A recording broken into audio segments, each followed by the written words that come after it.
with us. And this technical team will draw from various institutions and organizations. Obviously, the Office of the Attorney General, the Executive Office of the President, the Ministry of the Interior, the Independent Policing Oversight Authority, the Kenya National Commission on Human Rights, and subject matter experts. All of these institutions and folks will form the backbone of our technical team. We shall also draw from psychology and trauma specialists, statisticians, data scientists, forensic experts, and record keepers and data protection individuals.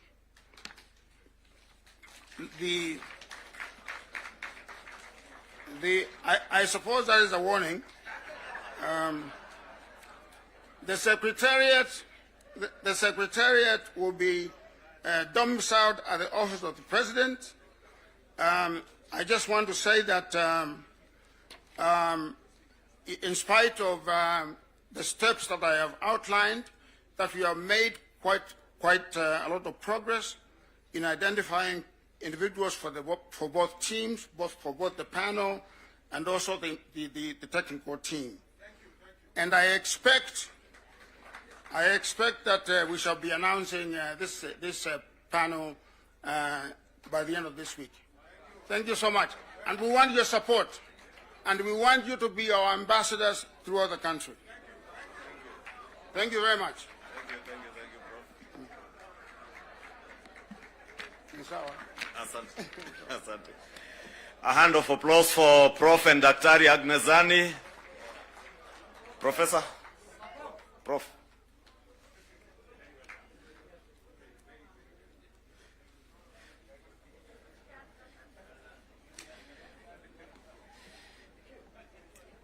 Your Excellencies, the President, Prime Minister, and the Deputy President, with those two presentations, Your Excellency, members, we appreciate the seriousness of not just the implementation of the NADCO report, which we have been appraised on its implementation, and Your Excellency, I must appreciate all the members of Parliament, both in the Senate and in the National Assembly, for the support that they have accorded us in the legislative process of enacting the NADCO legislative bills that we have and those that are still within the two houses.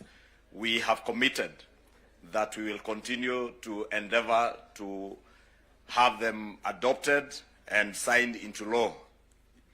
Your Excellencies, the 10-point agenda, as has been clearly enumerated by Dr. Agnesani, are not about you as a president or the Prime Minister. These 10 points are about the nation of Kenya.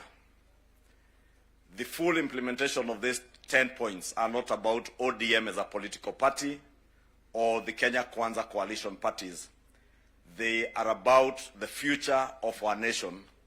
And therefore, as a parliamentary group, we want to commit, Your Excellencies, that we will continue to ensure that we extend the support that is needed by the Agnesani team and also to Professor Makau Mutua's team, because as Professor has alluded to, there will be legislative proposals that will come to the houses, as well as requests for budgetary support in the implementation of the work that these two important committees are doing.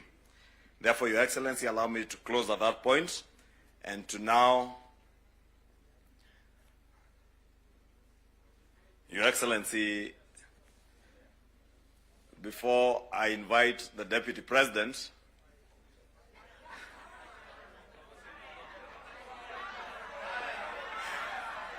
we know whether ni fire si fire, noma si noma.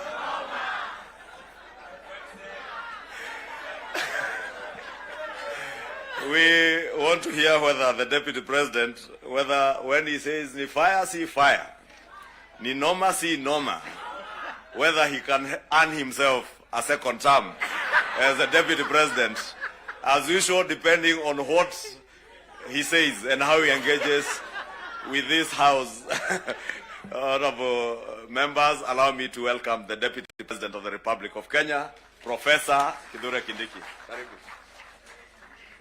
Thank you. I wanted the Leader of Majority to delay a bit because the Prime Minister stepped out, because I wanted to take the shortest time here, having seen what my predecessors have gone through. and you know, both my predecessors are just like me from academia. So I was very worried. I wanted really to delay until the Prime Minister comes back. But I'm grateful to what Dr. Zani and team are doing. You're helping the country deal with very, very difficult issues. I'm also very impressed by Professor Makao Mutua's work. It's quite a heavy topic that he's handling on behalf of the country. So my sister, Dr. Zani, and my academic senior, Professor Makao Mutua, I wish you Godspeed as you do this on behalf of all of us. Your Excellency, the President, and Your Excellency, Prime Minister, and my colleagues, let me just say two things as we wait for the Prime Minister to come back and address us. The first one is, for the last 33 years, our country has revolved around majorly two political formations. And the difference in the political strength of those two major political formations has not been very big difference. We've been like that since we went into multi-party politics. So that you have a strong party winning, but even the opposition is fairly strong. What that means, therefore, is that our country, like all democracies, requires bipartisan consensus building, especially to deal with serious and heavy national issues and national challenges. I like what my mono in school and the leader of the National Assembly minority side, Junaid said, my distinguished mono. He said that bipartisan, oh, he's back. I was just praising you, Junaid.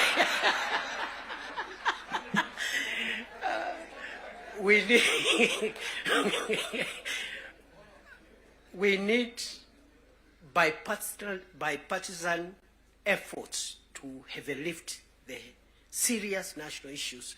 You've seen them in the 10-point agenda. The fight against corruption, the fight against ethnic bias, the fight against all these vices. Without bipartisan efforts, no single side can be able to ever lift these national issues.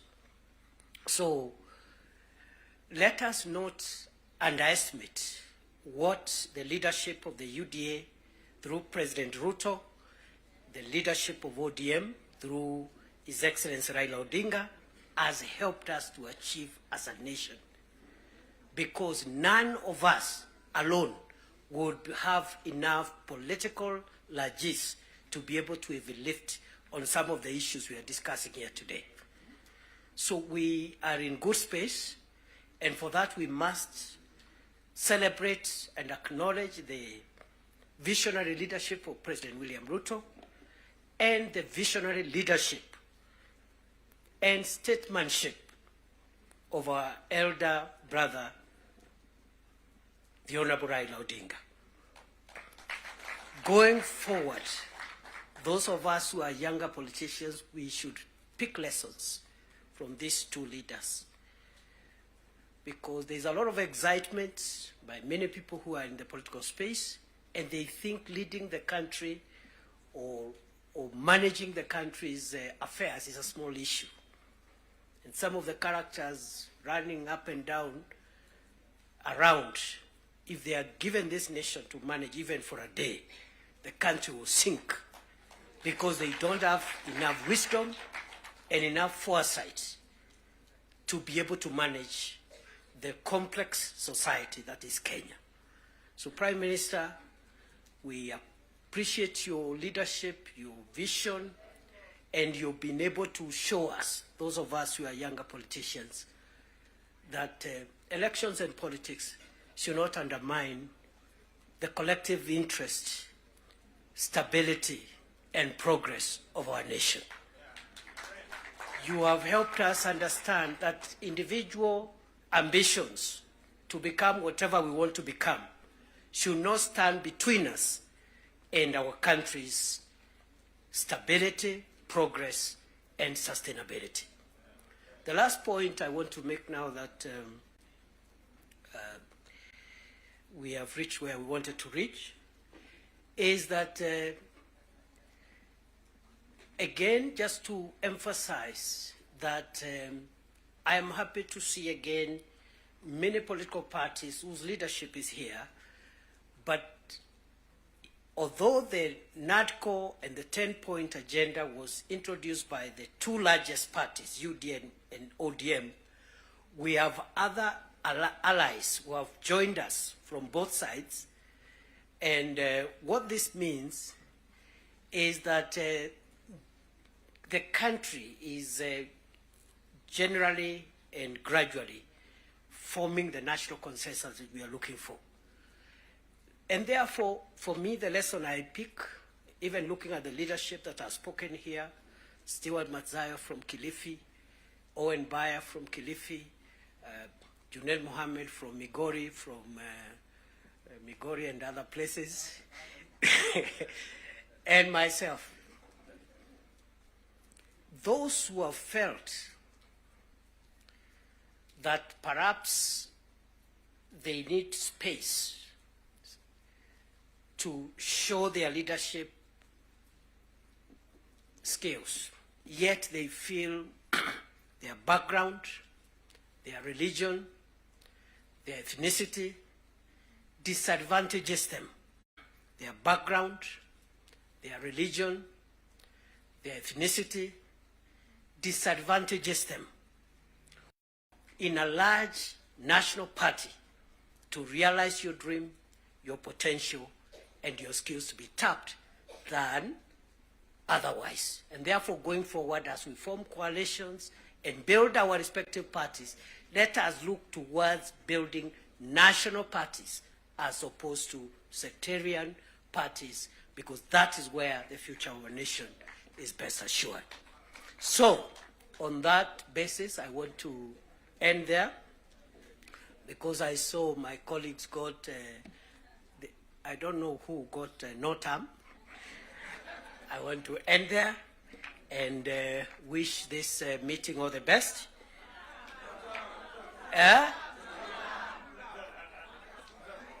All right. Now, because our leaders are here, after the formal event is over, I'll remain behind. And then we'll also test a few slogans after that. With those many remarks, let me take this opportunity with a lot of respect to request our elder brother, our statesman, the leader of ODM, Your Excellency Raila Odinga, please come and address us. Wapi makofi ya baba jameni? Baba ni fire si fire.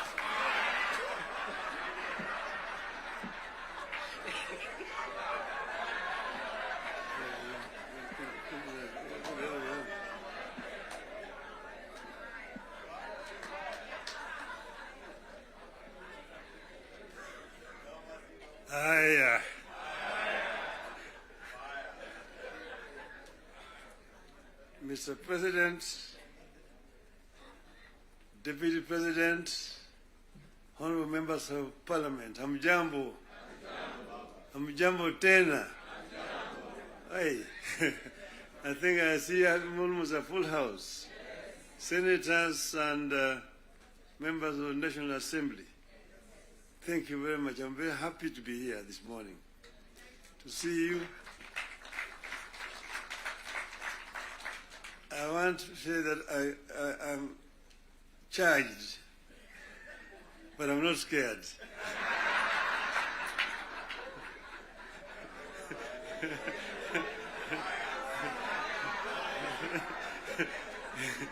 You know, I've been a member of parliament for this constituency for 20 years.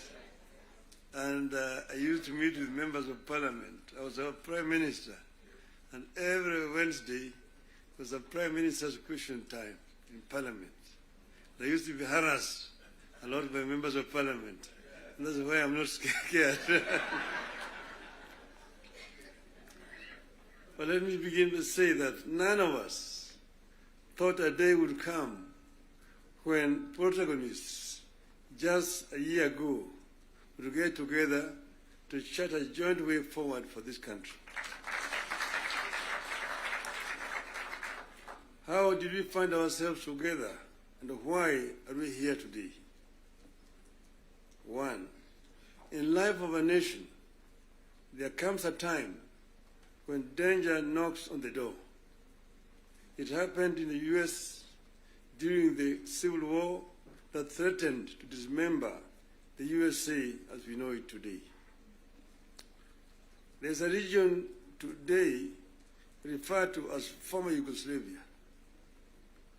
Yugoslavia existed as a country between 1918 and 1992. Then it fell apart into several countries, including Croatia, Montenegro, Serbia, Slovenia, Bosnia, and Macedonia.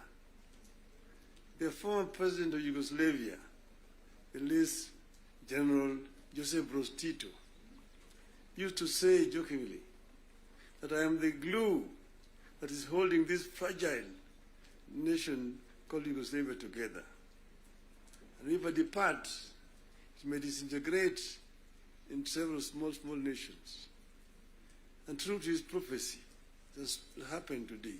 There's no Yugoslavia. Closer to home here next door is Somalia. In 1991, we were here when Siad Barre was forced to run out into exile where he died. Look at Somalia today. So there are several examples that exist around the world. As leaders, we are supposed to scan the horizon, spot the danger, and act to subvert that danger. In 2024, that last year, we understood that the dark clouds that were gathering over Kenya could have been exciting, but they could also mark the end of Kenya. We decided that it is better to have an imperfect country that is struggling to mend its ways than to have a collapsed one.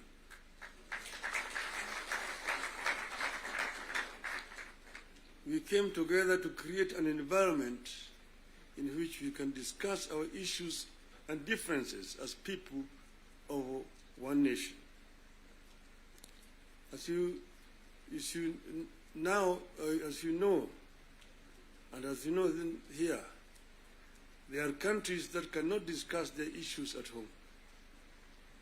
In my life, I've attended many meetings in London, Paris, Istanbul, Washington, name it, where African leaders are ferried to foreign capitals from their own collapsing countries to discuss issues they cannot discuss at home.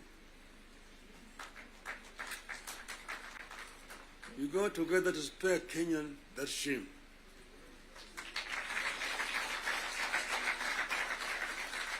Our object was and remains one, as one US senator called it, our country, our whole country, and nothing but our country. Having stabilized the nation, how have we performed in the intervening periods? How do we do better? How do we move forward in a way that respects the people of Kenya and that shows that we are alive to the circumstances that triggered our coming together and that we are acting on them? That is our object today.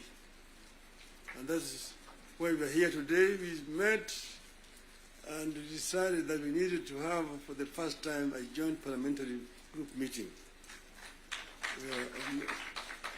We could now discuss with our members of parliament. It's over 2 months ago, I had an opportunity to discuss in this very same place here with the members of the executive. They came here and actually came with the blueprint of the performance, what they had done up to that time, and what they were intended to continue doing going forward. And I was very candid with them in my discussions with them. And I told them where I thought they were not doing right and what I thought they should be doing rightly. So as always, I'm always very candid indeed. Today, I'm meeting the members of the legislature. As you know, we have got 3 very important institutions: the executive, legislature, the judiciary. And I'm hoping that in not very far away from today, I will have opportunity to talk to the judiciary as well. So I'm going to be very candid with you people. to talk to you as a former member of parliament. Yes, the leader, Gimani Chungwa, referred to the constitution and told me the issues like NGF and and Senate oversight in the counties is in the constitution. I want him to cite to me the section of that constitution that he's referring to. Because as you know, I was very involved with the constitution, making constitution of this country. And at another time, I would want to bring Professor Yashpal Gai, who was the leader of that constitution making. And we went through very many issues. We had committees in the Bomas of Kenya dealing with various segments of that constitution. The executive was one. Legislature is another one. Judiciary is another one. Devolution, other committee. And devolution was very contentious because we had very many people who did not want the devolution because of what had happened at independence. As you know, we started with the devolved system government, Majimbo. The foundation of Majimbo was actually contentious because it was ethnic-based. The colonialists and the settlers had actually instilled fear in the people that all the bigger communities, the bigger tribes at that time, the Luos and the Kikuyus, will lord it over the smaller tribes. And thus the smaller tribes need to safeguard themselves by creating regions and powers so that they can be able to be protected. That was the basis of Majimbo. And it was a very lengthy discussion at Lancaster House. So Kanu accepted Majimbo in London, but with the understanding that they would change it after the independence. So after independence, Kanu actually started to frustrate Majimbo by not remitting funds to the regional governments. I want to refer you to the Hansard in the Bunge. There's a motion that was moved by the then leader of opposition at that time, the late Ronald Ngala, of censorship of the Prime Minister, Mr. Jomo Kenyatta, because he had refused to release funds to the regional governments. You need to read that debate. Ngala moved it. It was seconded by Masini Muliro, who was the deputy leader of the opposition. And then Kanu, of course, responded. First Jaramogi, Oginga Odinga, and then Tom Mboya responded to that motion. The motion was defeated, but that debate actually is very historical. And I want to refer you to it. Go and read what it said.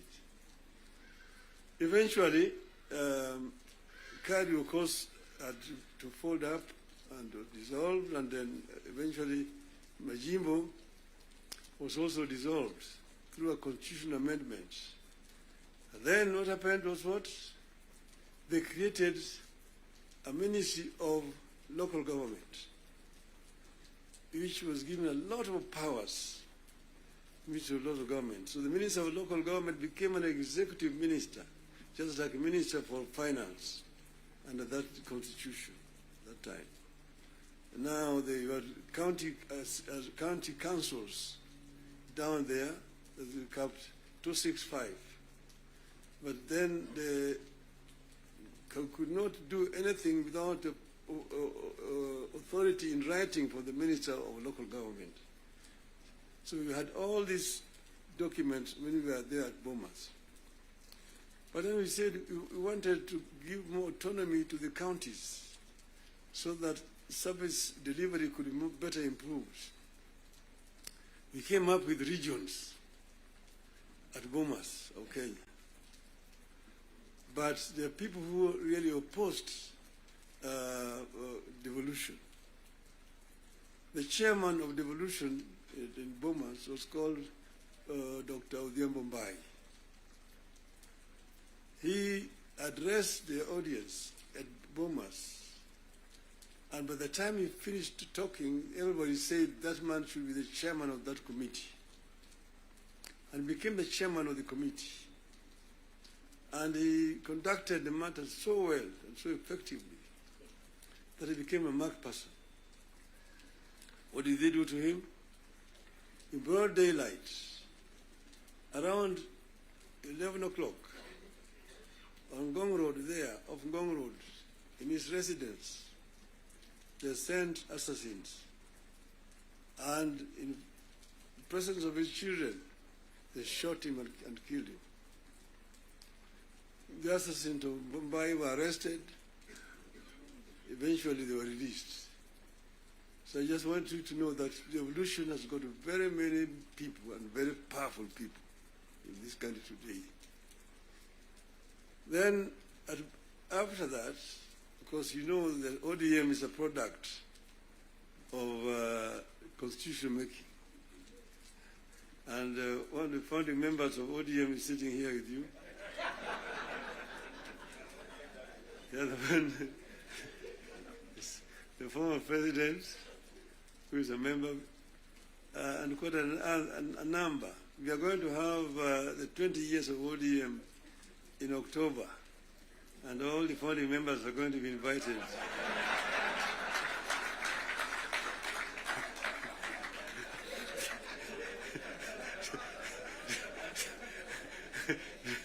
to come and attend. Now, you see, we said that we give clear, responsibilities. The executive, the legislature, and the judiciary. And the legislature is supposed to make laws that the executive uses to run the country. And the judiciary is then there to ensure that in implementation of these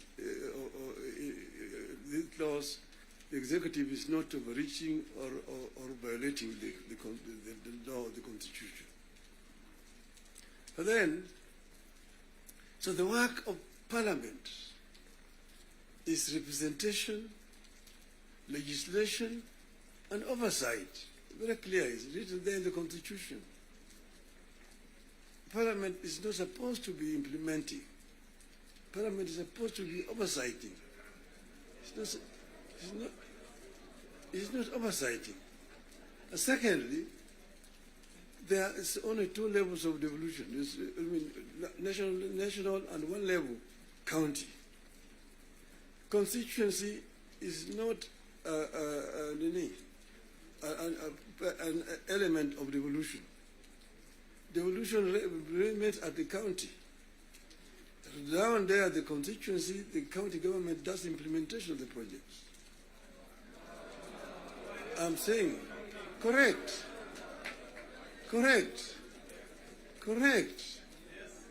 Down at the constituency, it's the county government. By the national government is supposed to do national projects, and we go down there. And there are functions which are clearly been assigned. Functions which have been clearly been assigned to the national government. I will tell you, your legislatures, and a very famous English politician said that I may not agree with what you have to say, but I shall not defend unto death your right to say it. So listen to me. Let me say it. And then you'll have a chance to come and respond. So I'm telling you, I know that sometimes the truth is very bitter. I was there, and we discussed with the Karue when he was moving around to bring the CDF. The CDF was brought because of circumstances that were prevailing at that time. In those days, with a centralized system of government, there were very little resources which are going down to the counties. And that's the reason why the Harambee became the major ways of mobilizing resources. Sometimes you find nearly 100 cards in your desk for Harambees here and there. Whenever the president moved around, you'll go around to counties, to the districts. And then we'll be addressing people. People will come up to tell them their problems. Mtukufu Rais, hapa kwetu barabara ni mbaya sana, haipitiki. Mvua ikinyesha kuna matope, barabara haipitiki. Mtukufu Rais, hapa kwetu shule yetu hapa, juzi mvua ilinyesha na upepo kaja katoa paa, watoto sasa wanasoma chini ya mti hapa. Mtukufu Rais, hapa kwetu hakuna maji. Mtukufu Rais, hatuna stima na kadhalika.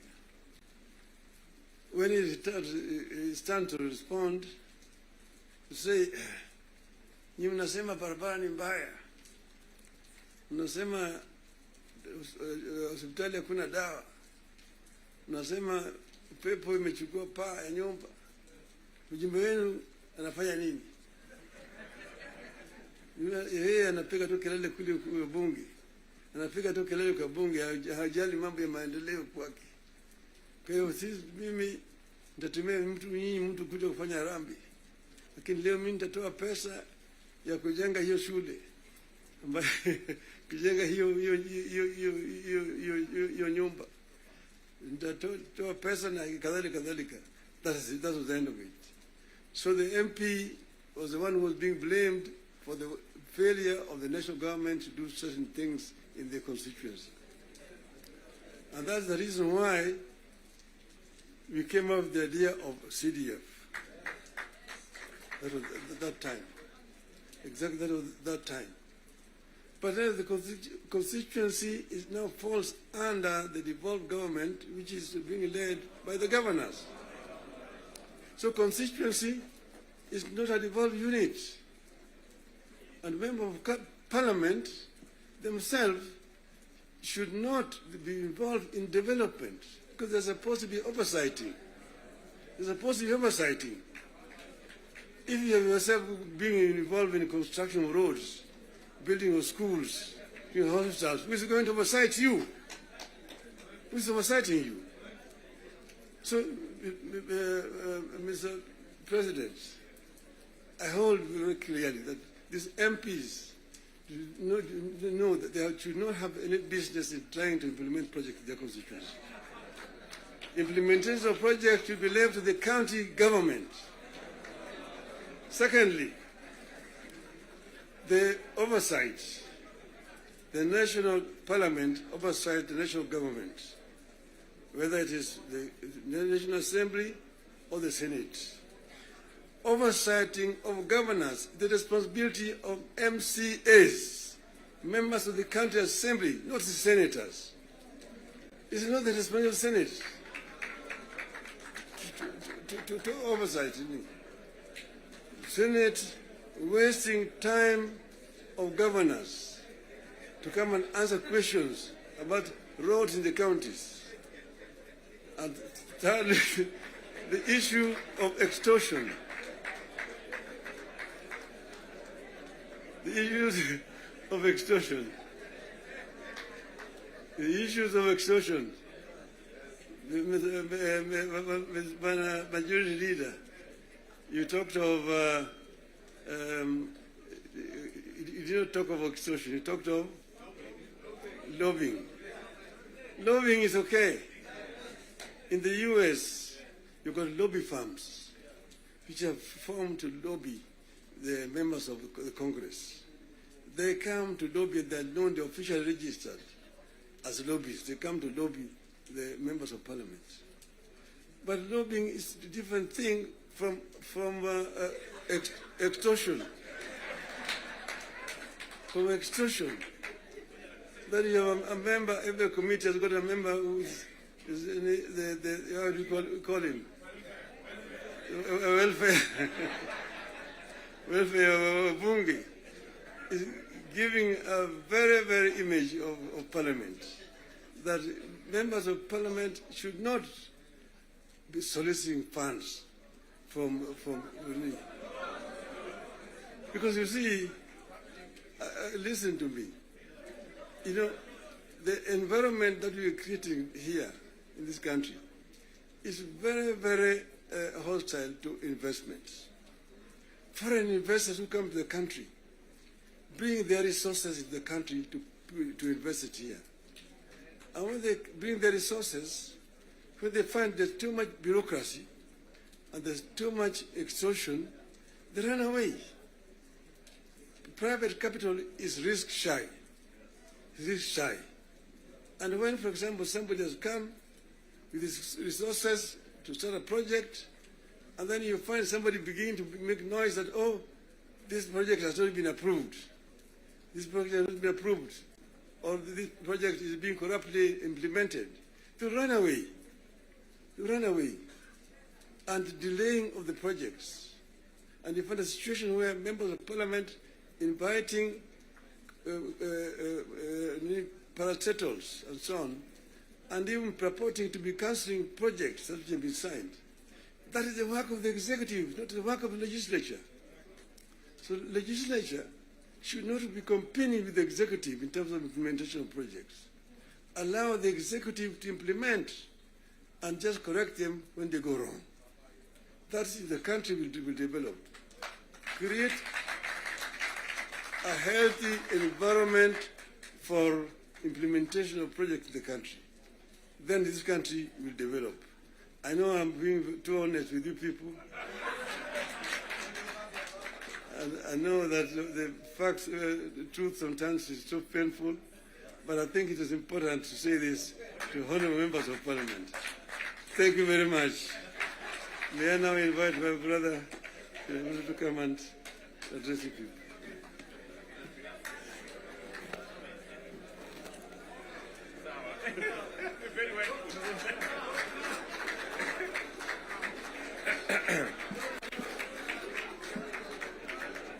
Thank you very much, the Right Honourable Prime Minister Raila Odinga. Ladies and gentlemen, let's take our seats. Thank you very much.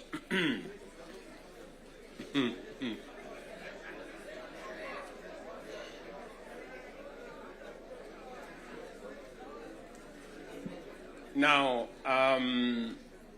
honourable members, let me join the Right Honourable Raila Odinga and all the leaders who have spoken before me to welcome all of you to this very important first ever parliamentary group meeting that brings the two major coalitions together today here in Karen. Karibuni sana.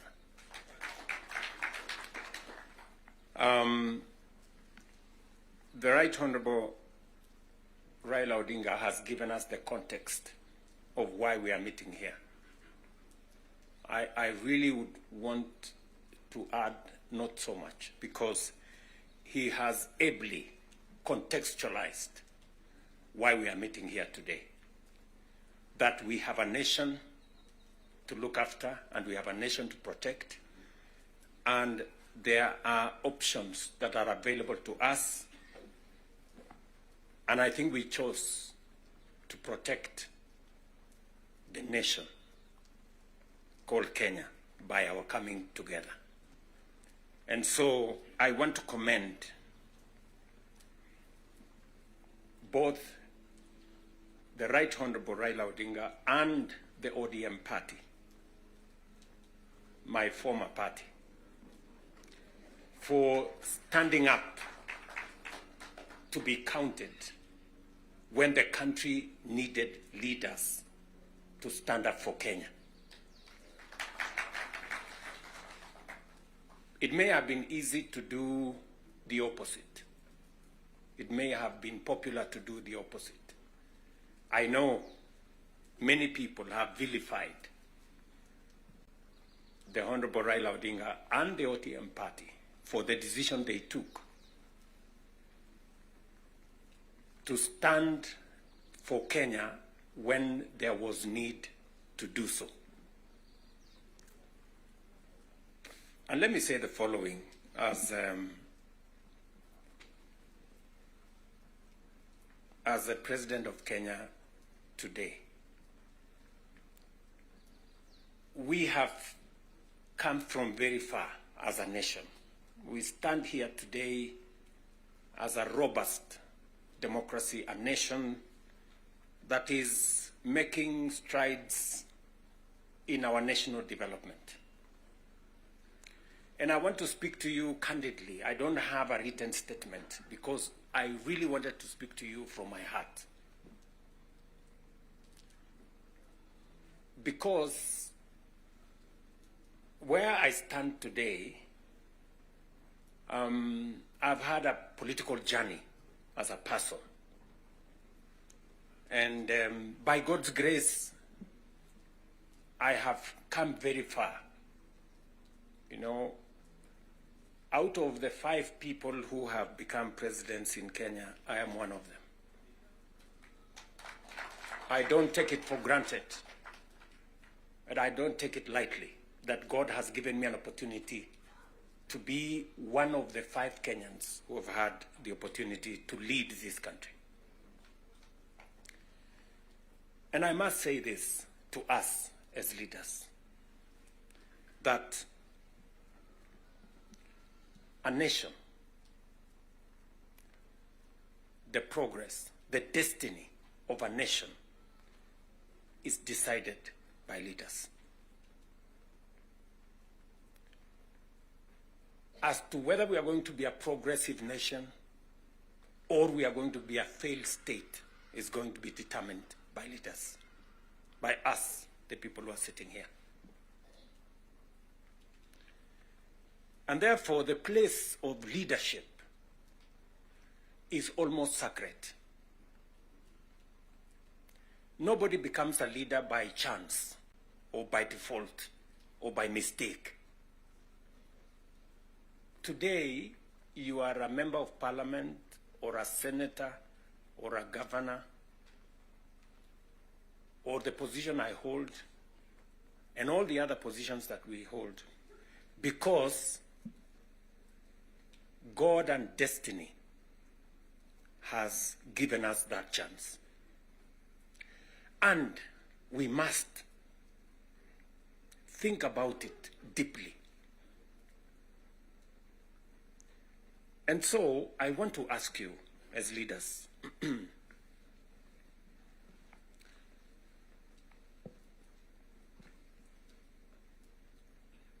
the Honorable Prime Minister has given us a history of countries. I will add to that list 2 countries. Singapore and Kenya were the same countries 60 years ago.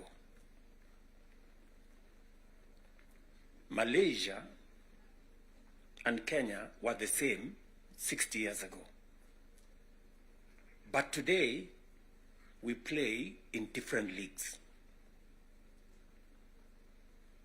They have managed to progress to the first world. We are still where we are.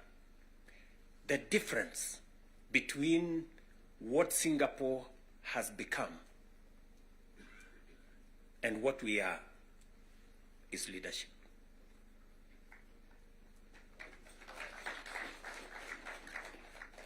And that is the place, ladies and gentlemen, we occupy today. So that you understand the importance, the sacred position you hold as a leader. Sometimes people want to ask, how do people who live in different houses, they have their own lives to pursue, but they wake up one morning on an election day and they go one after the other to 10,000, to 20,000, to 50,000 and elect you? You are not special. But it is a moment that God has given us as leaders. And therefore, we must do whatever we are doing, knowing very well that we have a heavy, almost sacred responsibility to the people we lead and to the nation of Kenya.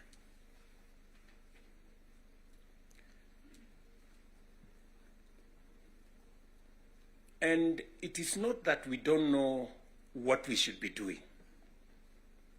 We all know what we should be doing. It is not that we have shortage of ideas.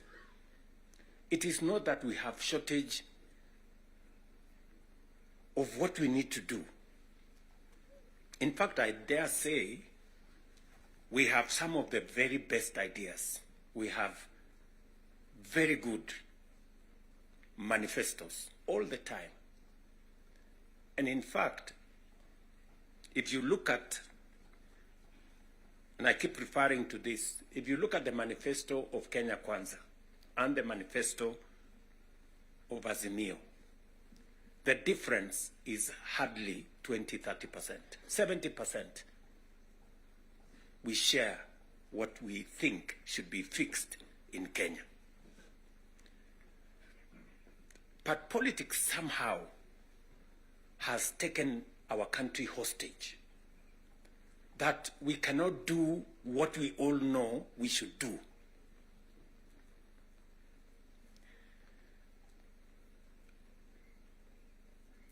I have said that the difficulties that I face today as a president in Kenya are self-imposed. You know, I imposed on myself all these difficulties. Implementing the new funding model, implementing SHA, implementing housing, doing all those things. If I hadn't done any of those, I would be a very popular person, and but the country would not have moved anywhere. I am confident that if Raila had become president, he would be doing what I'm doing. Yes. He would be implementing SHA. He would be implementing housing. He would be doing reform in the education. He would be doing reform in agriculture. I know that for a fact because I have been in his school of leadership. That's the correct position. And he would be as unpopular or as he'd be having the same difficulties that I have today. But these are necessary for Kenya to change. Friends, we cannot change the country otherwise. And that is why he has the courage to stand here and tell you, let us stop the extortion. Yes. Very few leaders can stand here and tell you to stop the extortion that is going on in Parliament. I'm telling you the truth. Very few leaders. Because we like making peace with mediocrity. Or, and trying to explain things that we shouldn't be explaining. Now let me ask you, friends, we are all friends here. Yeah, we are one team, or so I guess. This fellow who is called chairman of welfare in committees, what is their job? What is their job? Extortion, that's it. And that is what Prime Minister is saying.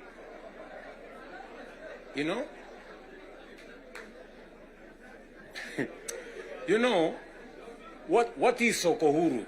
What is Sokohuru? Tell me, what is, you know Sokohuru?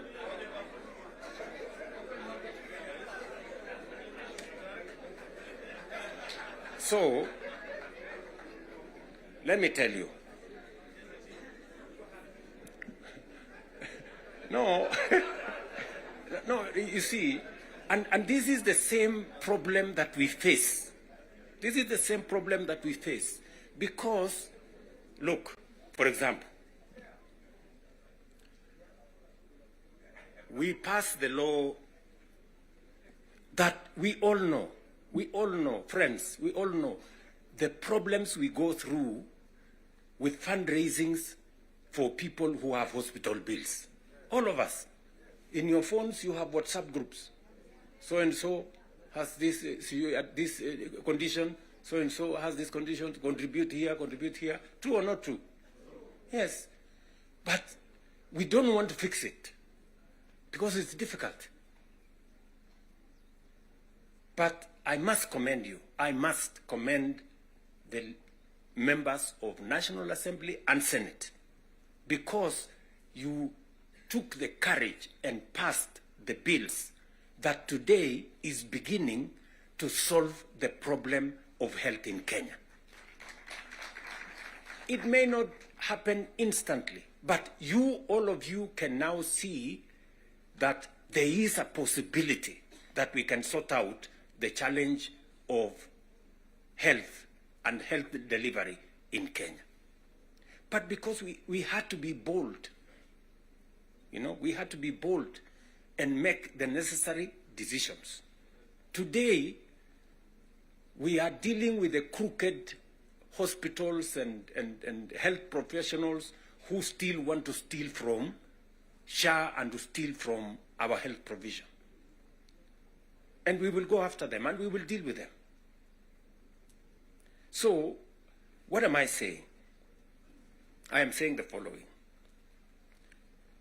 If we have to change Kenya, my friends, we have a historic opportunity today with this broad-based government, we have a historic opportunity to unleash the full potential of Kenya. We all believe, I do, that Kenya is a very great country, this country of ours. There is absolutely no reason why Kenya is not like Singapore. We have what it takes.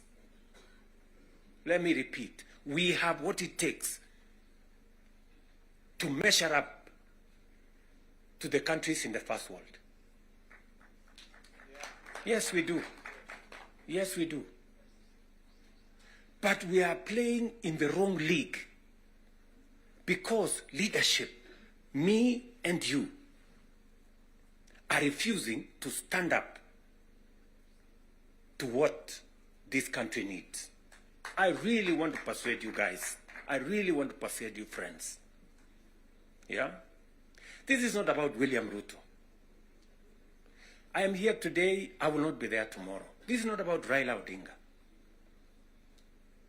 Right? It's about the country called Kenya, where today we have the privilege to be the leaders, to be the decision makers, to decide which way Kenya. It is us who are seated here. It is us. And we have the historic opportunity to make this country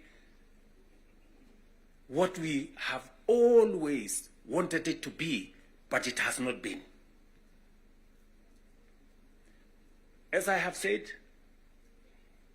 the same way Raila Odinga can stand here and tell you we must stop the wrongs, I have also said that I am ready to pay whatever price to make this country change. Yes, we must change this nation.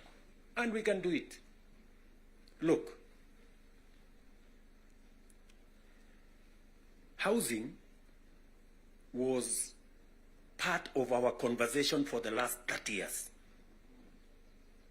Yes, we've always talked about housing and how important it is and how it is going to create jobs, how it is going to stop land fragmentation, how it's going to allow us to produce, to save land that is meant for food, how we are going to have decent housing, how we are going to reduce on slums, how we are going to have decent livelihoods. We've always said that. The Right Honorable Raila Odinga tried with the first slum upgrading projects. We started there. The housing levy, go and read the Azimio Manifesto. Read the Kenya Kwanza Manifesto. It is there. It is there in both manifestos.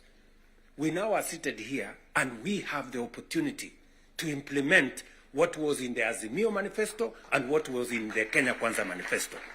Friends, why don't we just do it? Why don't we just do it? We will do it? Yes. Let us just hold out and look. You can see for yourselves how transformational it is.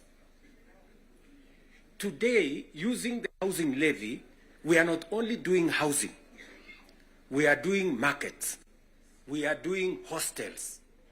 And I promise you, what you see in Mukuru, what you see in Kisumu, because I have been there with Baba here, what you see in Eldoret, what you see in Nakuru, what you see in Kiambu here, what you see in almost every part of Kenya, is just housing implemented for 2 years. And you can already see the kind of impact it is having, the number of jobs it is creating, the way it is bringing change in our towns and cities. Friends, if we were to do this for 10 years, if we were to do this for 20 years, and this is a project that has been delayed, we are supposed to have done this 30 years ago.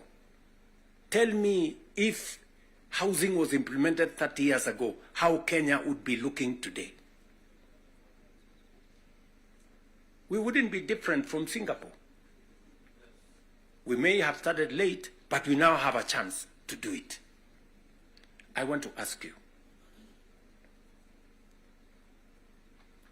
I want to request you for us to come together. And we are not coming together so that any one of us can get anything. We are coming together so that we can transform this country. And it is possible in our lifetime to change Kenya. In our lifetime.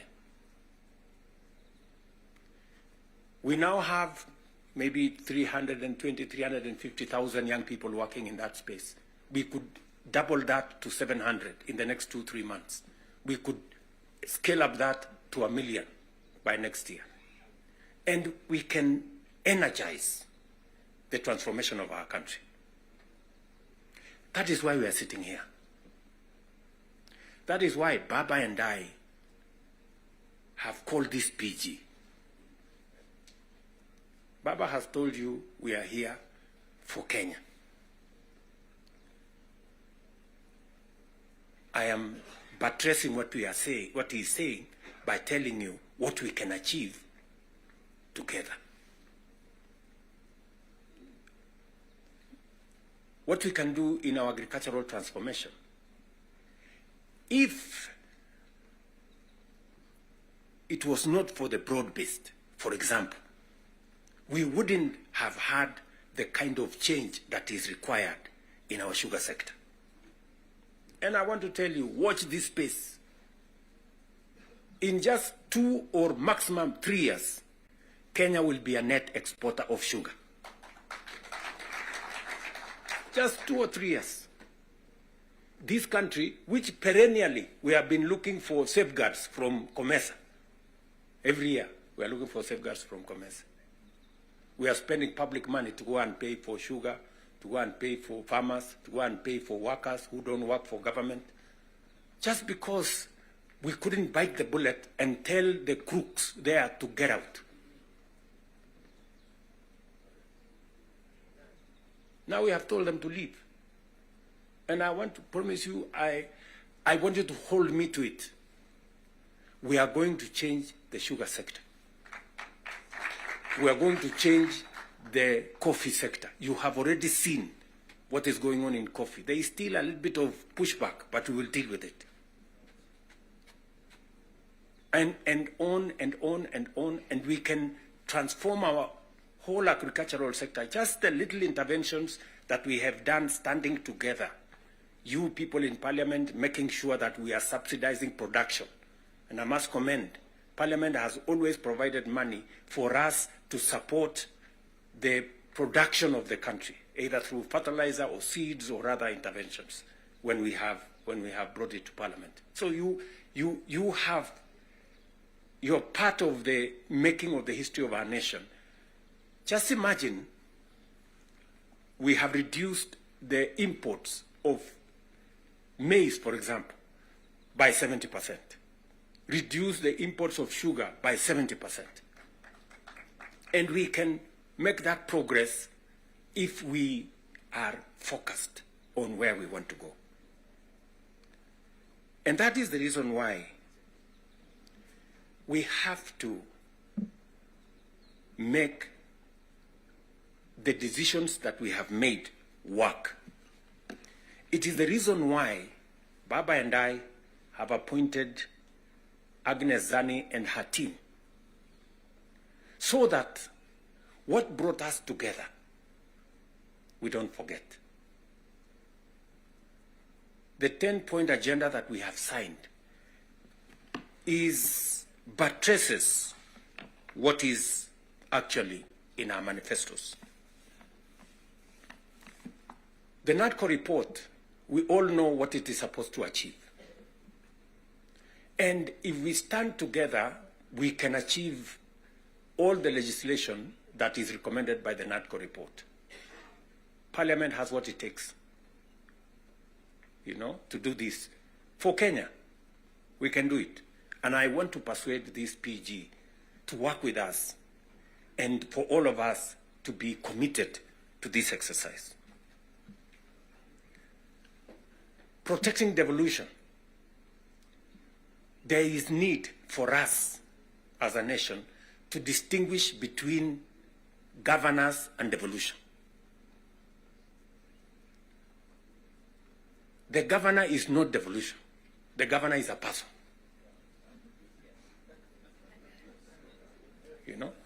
Devolution is about the people.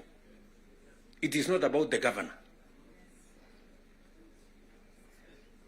And we can deal with the governor without disrupting devolution, if there is need to. But what is sacrosanct, what is constitutional, is that we must get local people, development, to be at a local level as much as is practically possible. I agree with the Right Honorable Raila Odinga, because I was in Parliament when NGCDF was passed. And the principle was right, because there wasn't any meaningful resources getting to the grassroots. And the big push for devolution in the constitution-making process was 3 principles: making sure that resources get to the grassroots, making sure that there is representation at the grassroots, and making sure that accountability is also at the grassroots. So we need a conversation. There are legitimate concerns on how resources are being spent at the counties. There is. We cannot also run away. There is legitimate concern. Let me ask, for example, the latest Sokohuru in the Senate.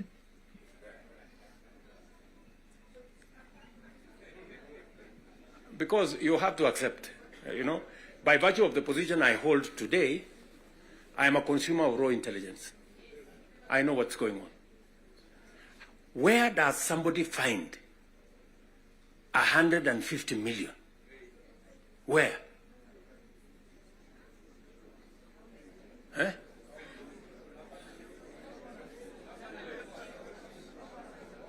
Is that his money? That is money that belongs to the county. Is that correct or not correct? Yes. Let me ask you, members of parliament who are seated here. Do you, for example, know, do you, for example, know that a few members of your committee collected 10 million shillings so that you could pass that law on anti-money laundering? Did you get the money? No.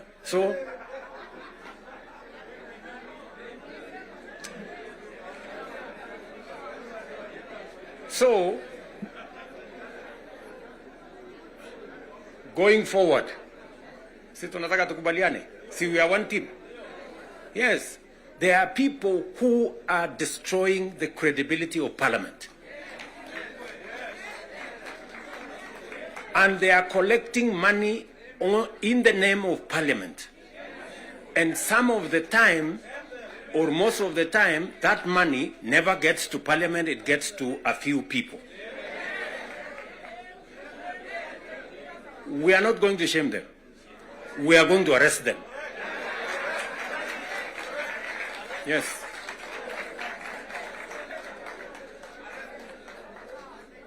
Do we agree? Do we agree? Yes, whoever is giving and whoever is being given and whoever is doing whatever it is, we sort them out.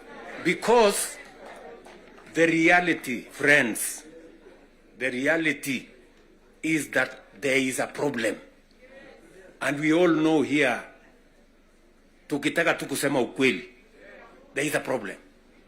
And unless we sort it out, we are going to destroy our nation. We are going to destroy this nation unless we sort it out. And we must be as candid to ourselves here as we are candid in implementing what is transformational for Kenya. Tunaelewana? Now, let me say this.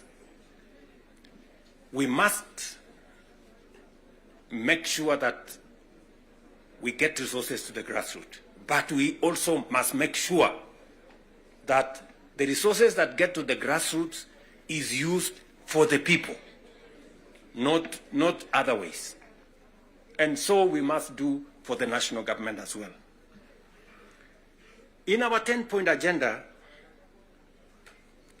we have discussed about the young people of our nation and how we need to protect their livelihoods. I want to ask the leadership seated here today, members, I want to persuade you.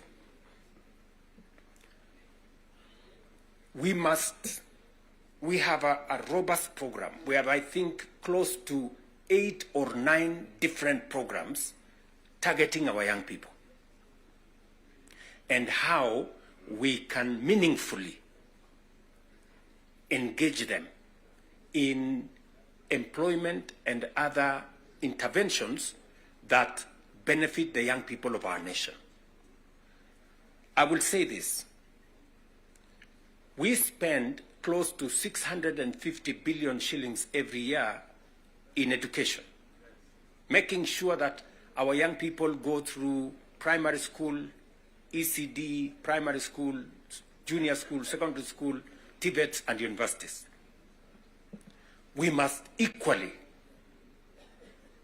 have clarity in how these 650 billion shillings we spend every year, at the end of the day, how do we recover that money? By making sure that our young people become a resource for the development of our nation instead of being a problem to our nation. We must do that. And there are 6, 7 interventions that have gone through Parliament. Housing is one of them. Export of labor is another one. Digital jobs, and every member of Parliament here, especially of the National Assembly, you have resources to do ICT hubs. I remember discussing with Sirma there, chairman of NGCDF. I remember discussing with Kiarie, the chairman of ICT. And if there are any issues that concern, sometimes maybe we have a problem with resources, Mbadi is here. He knows that if there are resources that need to be made available, it's for us to provide interventions for young people to get an opportunity to work. You know very well that we can create hundreds of thousands of jobs in the digital space. You are aware of what we are doing in Nyota.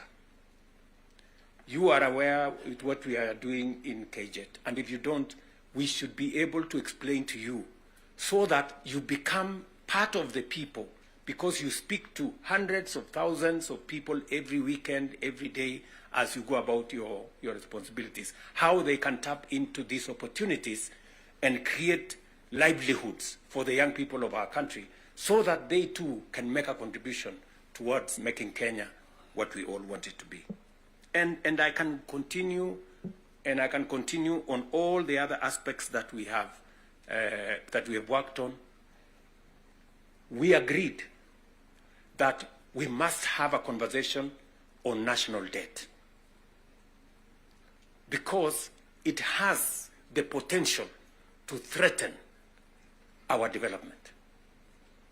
It is the reason why my good friend Mbadi and I have been in many different places, and we have done the most that we could to contain the issue of debt.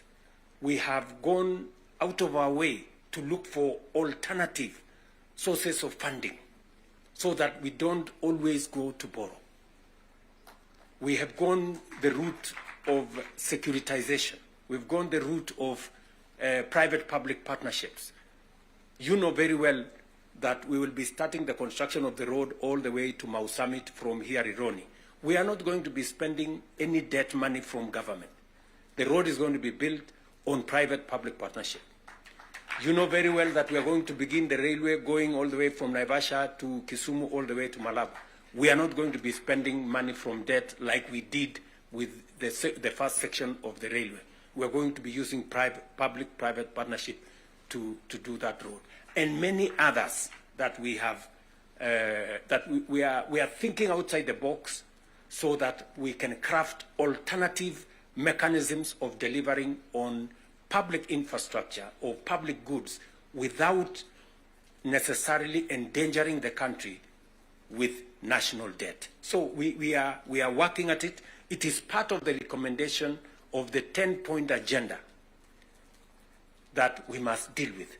And we are seized with that matter. We will be giving, Mbadi and company will be giving a report to Zani's committee on what practical steps are we making to respond to the issues in the 10-point agenda. What are we doing about the young people? We will be able to tell Zani and the PG should be there to monitor what we are doing so that we not only do it for us, but we also do it for the people that we represent. And finally, because I do not want to belabor the point, is that protagonists come together to look at the greater interests of the